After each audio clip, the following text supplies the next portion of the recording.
Well, hi, Ria. Hi, Purva. Well, we're episode 2 into our mental health months. How are you feeling?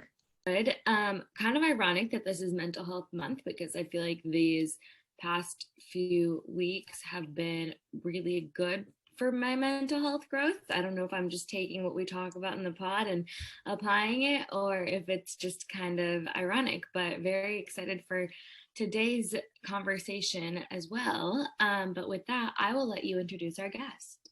Yeah, so we're both very excited to introduce our new guest for this episode. She was someone who's played a very, very instrumental role in my life. She was one of my first friends at Drexel. She was the captain of our squash team and has grown to be one of the strongest, most exciting people I've met. She's now a professional squash player, but also pursuing a master's in psychology. Ladies and gentlemen, Ria and I are super excited to introduce Mary Fung-A-Fat. Welcome, Mary. Hi, guys. Thanks for such a warm introduction. I feel like we need some theme music in the background. Mary, just for our listeners, where are you located right now and what time is it? I am currently in Philadelphia and it is 9:40 in the morning. So, And what time is that for you, Ria? I am in Dallas and it is 8:40. Oh my. Okay. And I am in Hyderabad, India, and it is 7:10 p.m. Wow. From different clocks. Yep. Yeah. That's the beauty of the podcast. We like to connect people. This is amazing. You know, the fact that you can bring all of us together and we can have this conversation. Well, with that, we'll start picking your brain. So I hope you had some coffee this morning. And if you haven't yet, I hope it's next to you. There we go. Me too. Hey. Nice. So obviously our topic is mental health. And I think one of the things that I obviously know, but also kind of just stood out when Apurva reintroduced you was like you've had quite a journey. You have a super cool background. You are a college and professional athlete. You grew up in Guyana and then moved literally halfway across the world for your college and the rest of your career as of now. How has mental health played a part in that whole journey? And what are like maybe some tips that you've learned along the way? Yeah, that's a good question. I think at the beginning, it was really a lot of excitement that drove me. So I think I was in a really good headspace to take my junior career to the next level and pursue my studies at the same time. So I think there was no real fear or anxiety going into taking that next big step, moving to the US. So my mom is Indian. And she very much in the Indian culture, you know, like she's letting go of her little baby into this big unknown. And she was also kind of getting a little anxious and nervous. And then I remember turning to her and saying, Mom, this is an adventure. Like it's going to be exciting. And it was like, I think because I went in with that energy and that mindset, things kind of just, you know, like opportunities weren't, I wasn't afraid of opportunities. I was excited for them. My mental health throughout, like after college, was more unstable. Okay. Because, you know, you go to college, everything is structured. Especially as an athlete, you have, you know, when to wake up, when to go to practice, when you're eating, you have this whole big support system of teammates and coaches and coaching staff. So it very much was like a blanket, you know, like you kind of knew what you had to do. Mm-hmm. Then after, it's like going from 100% structure to zero. Like you do it yourself. Time for you to adult. Yeah. And I struggled with, I struggled with that transition. But I think what helped me was our coach, John White, because that was when I transitioned from college to professional squash. And he really was like a really good guiding light. He created structure for me. I knew what I had to do. fast forward a little bit more. So I did that for 3 years full time. And then I started helping out to coach at the Drexel team. And it was actually through that I realized that, coaching is pretty much counseling. The kids that I would work with, I noticed that whatever was going on in their head, whether it be personal life, school life, exam stress, whatever, it would translate to the court. And so I spent a lot of my time kind of just talking to them. We had a sports psychologist my last year, and one of the things that stuck with me that she said was, sports psychology or psychology is like, you have a ball of yarn and it's like all balled up in your head. And what counseling or sports psychology in her case does is just untangles it into a line, into a string. And I love that analogy. And I felt like a lot of my work with the team was just detangling. There was a period where I wasn't sure what my next step was. And it was our assistant coach at Drexel, Kelsey Engman, that kind of inspired me to get into the field. She was kind of planting little seeds in my head, just like, the conversations we would have and just her nature and my nature. And again, another mentor that was there to provide structure and guidance and support, and help me find my way through like a really unknown time. So I really think the theme of all of this is support system. To hear you and to interview you on this process is very exciting to me. And like I said, today we want to talk about just, I guess, get into the weeds of how you've managed to detangle the challenges you faced as well after, you graduated. Can you talk to us about how you dealt with the uncertainty and all of the challenges that come with adulting? Mm-hmm. It wasn't easy. I think maybe we all kind of go through this quarter life crisis, and I certainly did. There was a time, especially coming from the cultures that we come from, there's like a lot of step-by-step things that people do, like you graduate from college, you get a job, you get promoted, you make a lot of money, I don't know, buy a house, you get engaged, and I think I chose such a different path. Relatable, very relatable. Yes, yeah. That it was kind of difficult seeing all of my friends from back home and in the US, like, following that path. And it kind of highlighted the fact that I wasn't. And, with that came a lot of anxiety. Am I doing the right thing? Am I making a big mistake? All of these things. And I think like those questions kind of held me back a little bit. It's like I couldn't fully commit to what I was doing because I was questioning myself. I was second guessing myself. I really believe in seeking, wisdom and guidance from people that are older and that have done similar things. So I reached out to a lot of people. I'm not afraid to like ask the questions. I think, knowledge is power. The more you know, the more you can relate to people, so I reached out to a lot of squash players, a lot of coaches, anyone I could get my hands on. I was kind of asking all the questions, and that helped a lot. It kind of made me more confident in my choice. And because I was more confident, I kind of just put one foot in front of the other, and took it, like looked at the baby steps instead of the big picture. And I think sometimes it's really easy to feel overwhelmed when you think of the big picture, like you want to have this plan and you kind of want to know where you're going. But sometimes, it's good to just have, the next step and you focus on that and you kind of have like some kind of short-term plan. And I think that kind of that kept me sane. Yeah. I really like how I think one of the biggest themes that you've kind of talked about is constant mentorship and reaching out to people who've kind of gone through something similar or just like gone through life. Mm-hmm. But I also kind of sounds like you guys were set up to kind of have those resources really well, just like being an athlete and, you know, being on that team and having kind of that structure and people who could have done some sort of similar path before. What would you recommend for people who may not necessarily have that structure? Yeah, that's a good question.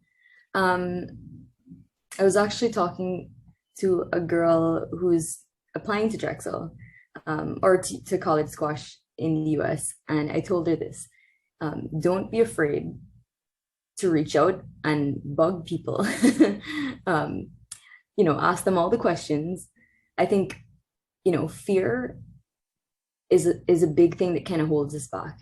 And I think, especially these days where we're so well connected, we have like LinkedIn, we have all of the websites and internet at our fingertips. Like, there are people that have done it before. And I think just taking the plunge, like putting fear aside and looking for people in your community that have done something similar, whether you know them or not, and just reaching out. Like, I think people love to talk about their story and themselves, and I think it's less scary when you do it. But it is scary thinking about it, like, oh, why would this person want to sit down and talk with me? But yeah, like, I think you just got to take the leap and go for what you want. And I know, like, especially with women, it's less common that we ask for what we want, which is why men get the promotions and, they excel in their careers because they ask for what they want. And I think that would be my advice. Just get it, girl. Yeah. Mares, that's actually a very good point you bring up as well, because as someone who is 20 something years old, we've all struggled with at some point the imposter syndrome, the work pressure, the competition. You're just like, am I good enough? Am I not good enough? And you never reach out, right? For you, in your time as a professional now, or some themes that you see that most often lead to these mental health pressures or mental health issues? Yeah, I think being in this quarter life crisis stage, there's a lot of question marks. Like, you have your whole life in front of you. And I guess the biggest theme that I've seen is like, which step to take, it's overwhelming. It really is. I'm sure we can all agree on that. We just did an entire episode about how I couldn't make a decision in my career because I'm just so worried about the next step, because it's somehow, yeah, there you go. That's exactly it. And I think that's so common. I know a bunch of my personal friends and even some clients that I've seen over my internship last term. There's this like uncertainty of what to do next, and with that, like, the pressure from parents, the pressure from society, especially, like I said, it's this: you do this, you get married, you do, all these things, and if you're not meeting those requirements, society makes you feel like you're failing. But it's not the case. Like, I think we've normalized that, but the truth is everybody has their own developmental path, depending on your experiences and how ready you are to do certain things. Like, you're not going to know. So yeah, I think that was a big one that I've seen. And my suggestion, and something that I wish that I did, was, again, just get as much knowledge and experience as you can during that time. Like, I wish that I did more internships, or just shadowed people whose careers I was interested in, or anything that I was remotely interested in. I wish that I just kind of just put myself out there and like experienced it to know maybe what I would like to do. I like that I have two questions actually based off what you just said. I'm going to go back and ask the first one first. So one of the things you talked about was like societal pressure, and Apurva, feel free to jump in here, but I feel like one of the most unspoken parts of the societal pressure that we feel at this age range is like salary, because everyone is getting paid different amounts. It's when a lot of people are starting to get promotions. And the second one is it's relatively spoken and unspoken, but this is when people are either like, I'm single and I want to be single, or people are like starting to get married. Yeah. Do you have any, like, have you seen any specific themes, or do you have any advice on how to encounter or just not compare yourself, I guess? All things that, I've been through personally and I've seen with friends, and as I spoke to clients in internship. I think the biggest, like the foundation of all of that, to answer this question, is you really have to trust yourself and the process. And I know it's easy to say, oh, just trust yourself blindly. And I think working on yourself and trying to figure out, what do I want? What do I like? Have like a really strong foundation of your life. It's easy. It's easier to trust yourself, and not be swayed by what people are doing. So I think it comes down to just turning inwards and looking at doing a lot of, self work, which is what therapy is really good for. It's, there are not a lot of times or spaces in the world where you sit down and talk about yourself openly and like really dive in and dig in. But what I've seen and what I've learned is, therapy is a really beautiful space to do that work and discover yourself and ask the hard questions and really dig into who you are. And I think the more you dig and you find yourself, you become like more okay with where you are and confident in what you're doing. And it's easier to stop that comparison game. Because the truth is, like, everybody's always going to be like a step ahead or a step behind, and if you're looking at it like that, then you're only digging yourself in a hole. But if you're doing the work on yourself, you can just trust your process because you're growing. One of the things you mentioned was like things maybe you wish you had done beforehand when you were younger, in terms of like following people's careers, or just like things that they liked to do. And I often find myself in the same boat, but I've also found myself in a place where I'm not sure if it's a combination of like I didn't know myself enough, or if it was like I wasn't willing to admit certain things to myself. So do you have any tips for like actually, I guess, like looking inward and understanding yourself? That's a really good point. And I do believe in timing and, being ready to take the next step when you're mentally, emotionally ready. And I don't think you can rush that, really, which is why I feel like a lot of people our age struggle with this, because when you think about it, and like from a developmental standpoint as well, our brains haven't fully developed until between 25 and for men like 30. So that's true. That's a very good stat to note. Men, get your shit together.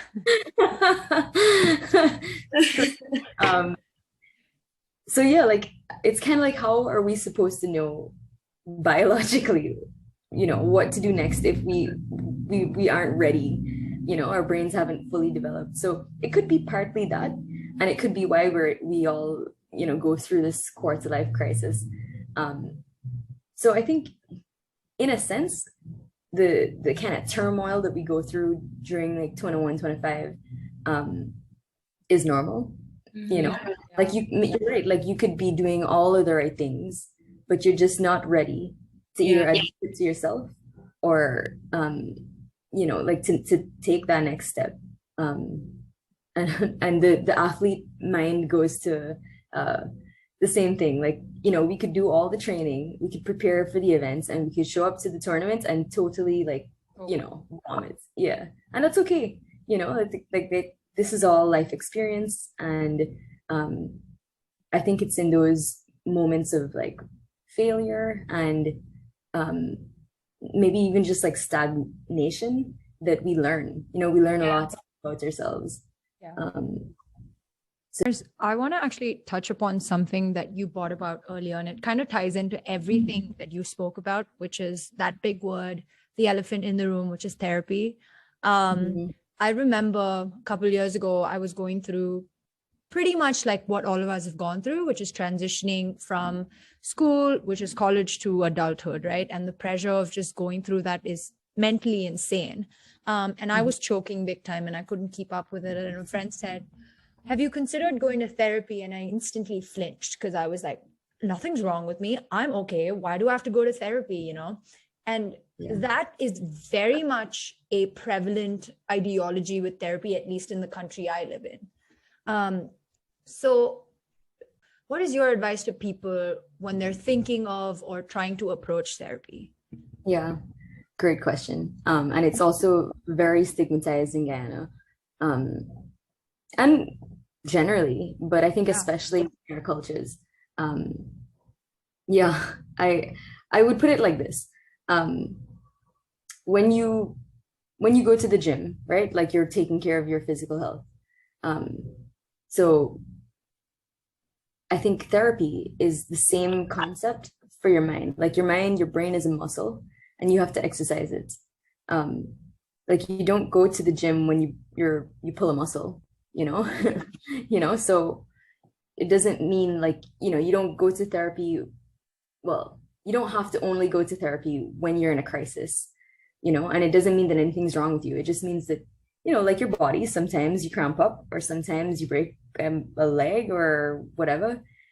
I think, especially now in the COVID climates, I think it's being talked about more often.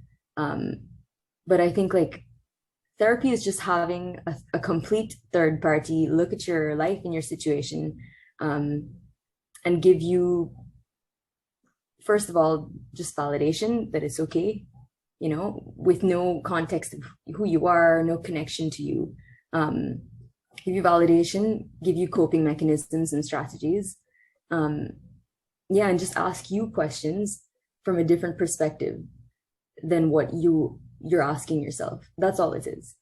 It's really just having a complete third party come in and take a look at your life and look like objectively, and ask you the questions from a different perspective.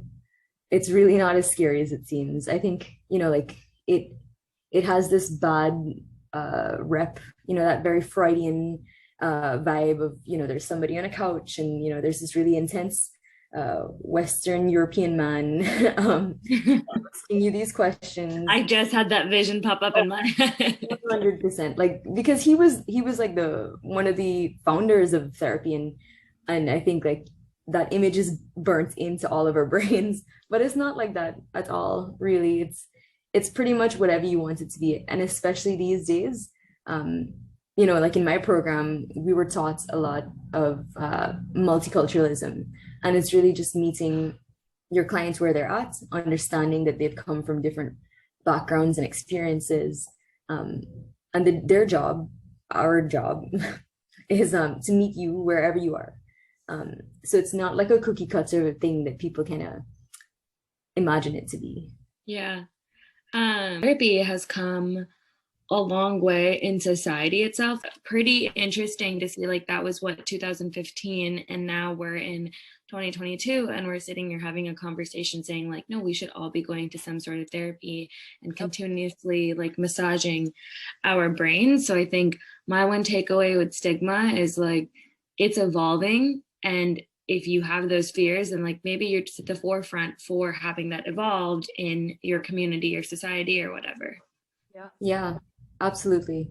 And I think I like that point of evolution, because you're right, like within 10 years it's truly transformed. The conversation has transformed so much. And I think maybe a tip to people who are kind of like afraid but are curious, my advice would be to be more curious, you know, like break that wall down. If it means you follow a couple of therapists on Instagram, which is something that I've actually started doing in the last year. It kind of powerful, isn't it? Yeah, it's powerful. Yeah, like, or follow kind of like wellness pages and stuff, and just get a taste of, you know, what it is. Because like I think in my society, and probably your society, the word anxiety and depression don't really exist. It's not really something that we're taught. And so whenever you're feeling those ways, I think we as our culture tells us something's wrong. Something's wrong with you. Like, you're not supposed to feel this way. But the truth is, like, it's just because it's not been a theme. It's not been a culture, the therapy culture within our cultures. And I think, like, the more you can reach out and get this information, like, oh, I have felt this way.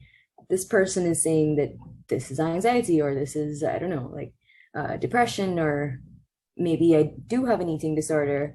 I think that's powerful, you know? I just want to say, as three women of color, the fact that we're having this conversation is very empowering. That's why I find this so inspiring, because Mary, you're touching upon points that I feel like a lot of people should be hearing, because in my head, I'm nodding and I'm saying, yeah, anxiety is swept under the rug. Depression doesn't exist. Eating disorder, no, like, it's probably genetic.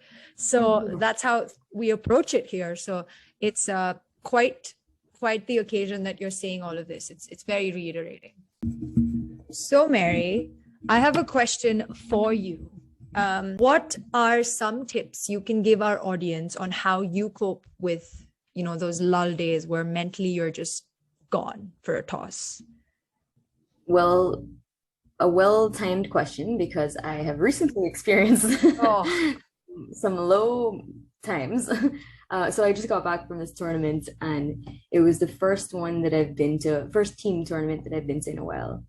And with that comes a lot of highs and lows. And so I was struggling with that recently.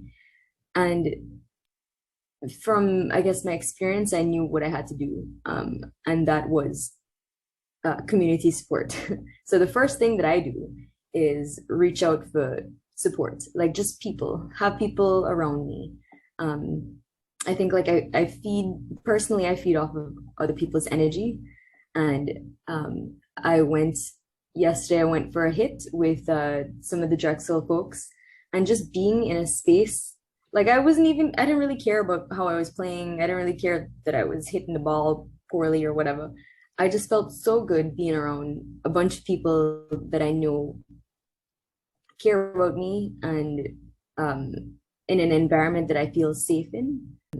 And the second thing is, so this term I'm taking an elective in mindfulness. So I'm taking a mindfulness class.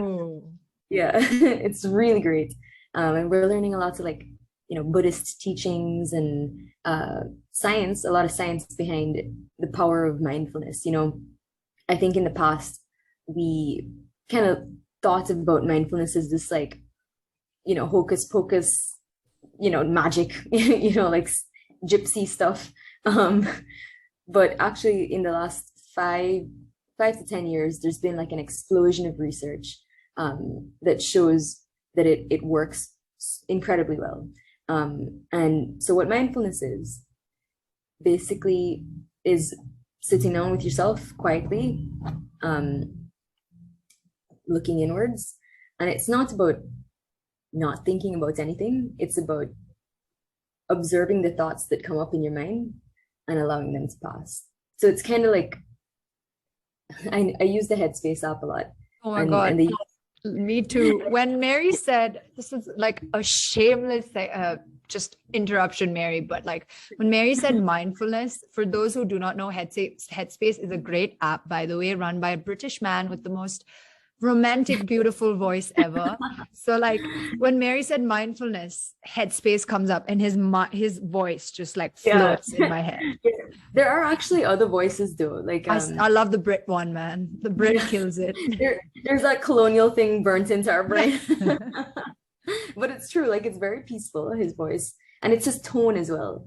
You know. Anyway, so there's one thing that he says is, like, you know, think of your mind as the sky. You know, think of the blue sky. And as thoughts come up, like clouds, allow them to pass by your sky. Like, it's not, the clouds are not your mind, they're not the sky, they're just thoughts that float. And I know a lot of people think when I'm meditating or I'm doing yoga or whatever, I can't do it because, like, my mind just races. The point of meditation and mindfulness is not to not think about things. It's to acknowledge the things and allow them to pass. And I think in doing that, you kind of calm yourself down, you calm your mind down. You just give yourself a space to feel what you need to feel, think what you need to think, and focus on the breath. So this is another tip. I think, so in the class, we've been doing a lot of breath work and meditation and body scans. And there's something so beautiful and powerful about just returning to the breath. And it's something that we can do if we're on the train, if we're in a high anxiety meeting, if we're on court, anytime you're feeling overwhelmed, you simply can go back to the breath. So there's something called box breathing, and I do this a lot. It's really, you just inhale to the count of 4, hold to the count of 4, exhale to the count of 4, hold to the count of 4. So you're breathing in a box. And the science behind that is, and I think this is fascinating, is you're changing your brain waves. One thing that you said is like doing it on meetings. And I was like, Zoom, I think, is a godsend because you can mute and sit there and be in the meeting. And if it's like a very intense meeting where like you're trying to still figure out your thoughts or whatever it is, you can, or like I myself have like done breathing techniques to like even just like center myself very quick and be like, okay, what is my actual thought here? And like take out emotions out of whatever's going on. Yes. Yeah. 100%. And I know for me, sometimes when I hear breathing can change, your mindset, I kind of need it more. Like I needed to be convinced more. Like that's just, I come from a science background and I'm like, how? Show me the science. So this class kind of did that for me. And for people that might, need to be convinced a bit more, maybe it would be helpful if I say, so what I learned is that there is one cranial nerve that runs from your brain throughout, and it goes all the way down your spine. There's only one, the vagus nerve, and it controls one of your nervous systems. And when you breathe, when you do those like deep diaphragm breaths, it like presses against the nerve, and it basically kind of calms you down. So the breathing is like linked to your nervous system. Oh, cool. Yeah. So it's smarter right now. Yeah. For me, I feel like that tip, I needed to hear it to really believe in the breath. So it's science. Like the breath is, connected to our body. That's cool. Learned something scientific today. Oh, this is one of the best episodes we've had in terms of like mind awakening. Yeah. So I have a question, which this actually could be like a helpful tactic for, but as women, one of the amazing things that we encounter in life is PMSing and hormone changes. Oof. How do you even talk about approaching health when it comes to that? Because I don't know if I'm the only one, but like I often find my mental headspace altered, but sometimes it's just once a month. Yeah. Or like that lull is like the day before. It's a real thing. And I think just having grace with yourself is the biggest thing. Like this is something biological. It happens to all of us. We can't control our hormones.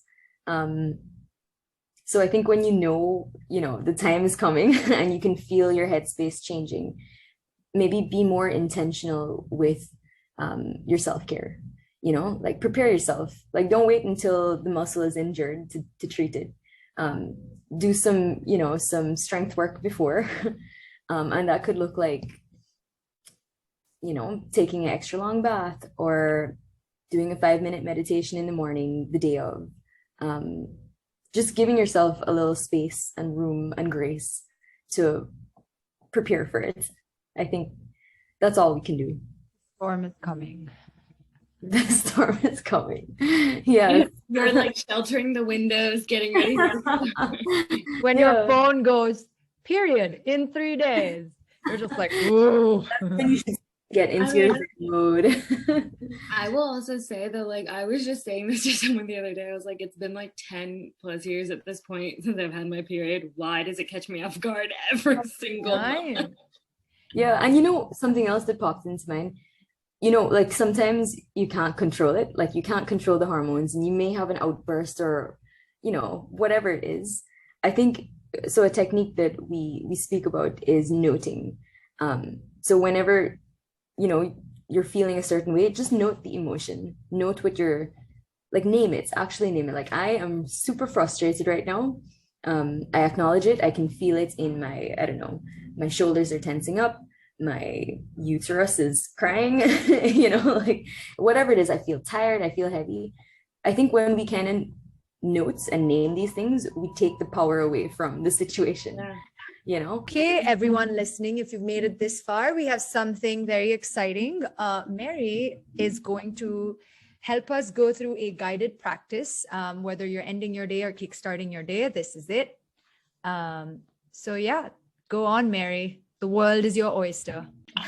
Let us sit in a comfortable position, preferably with your back upright, your feet on the ground. Feel the earth beneath you. Feel grounded and connected to where you are in this moment. If you're comfortable, you can close your eyes. I'm not gonna look at you. And we're just gonna breathe. So follow my count. We're gonna start in 3 seconds. Take a deep breath in for 1, 2, 3, 4. Hold. 2, 3, 4, and exhale. 2, 3, 4. Hold it. And inhale. Hold it. And exhale. Hold it. Inhale. Hold. Exhale. Hold. Inhale. Hold. Exhale. And now allow your breath to return to its natural state. Be aware of the sensations you're feeling in your body right now. Start to wake your fingers up, wiggle your toes, return to the moment. Be aware of the space that you're in. You can open your eyes. And that's box breathing for you. I have to feel calmer. I beat speaking in this tone now. Oh my God. How do you feel? Like, is there a difference in your body, or what was the experience like for you guys? I'm gonna interview you now. Ria, go first. I will say, I think I found myself, while doing it, I was like, oh, I feel like I'm holding my breath. What am I like? I felt a little like breathless. Yeah. But I also feel, I can't really explain it, but I feel a little bit different. Maybe it's more of like centered or like calmer and aware. Like, I feel something in my head. I feel like a child explaining this. No, that's okay. That's okay. Tell us how you really feel. Yeah, I feel like a heaviness, like a good heaviness in my head. Yeah, that's awesome. How about you, Apu? Yeah, I feel like, when you wake up from Shavasana and you feel calm, that's just a moment like this to yourself is not something we do very often. So when I did it, I felt like, oh, okay. Yeah, exactly. Like, we don't usually have these spaces, and whatever you experience is your own. Like, there's no one way you should feel. And again, it's a practice. So the more that you do these things and you have these mindful moments, you'll experience different things. So yeah, I'm glad to have done this with you guys, and I hope anyone that's listening took the time to do it with us. But Mary, thank you so much for joining us today. It was amazing talking to you. Brought me back a little bit to college. Felt like we were sitting back in a Porpoise apartment at night, just like hanging out and chatting. Soon, hopefully, we get to do it again. Yeah. Yeah, this is wonderful. Yeah. Thank you for having me. Thank you, Mary, for joining this session with us. We've learned a lot. There are so many tips and tricks you've equipped us with. So I'm sure all of us are super grateful for it. And you've been nothing but an amazing trailblazing human in my life. And now everybody gets to know you better. So thanks for coming on, Mares. Yeah, I just wanted to say thanks to you guys for having me and for just creating this space to talk about mental health and wellness. I think it's not spoken about enough, especially in our cultures. And I think you should be proud of yourself for starting this conversation and creating this space for us. So thank you. Big up yourself. Big up yourself, ladies and gentlemen. On that note, we're closing in on another episode, everyone. Make sure to like, share, and subscribe. And all of the articles and research papers and methods that Mary spoke about will be linked in the description of this episode. So go wild, go crazy, and embrace your 20s. Thank you, and have a great hump day.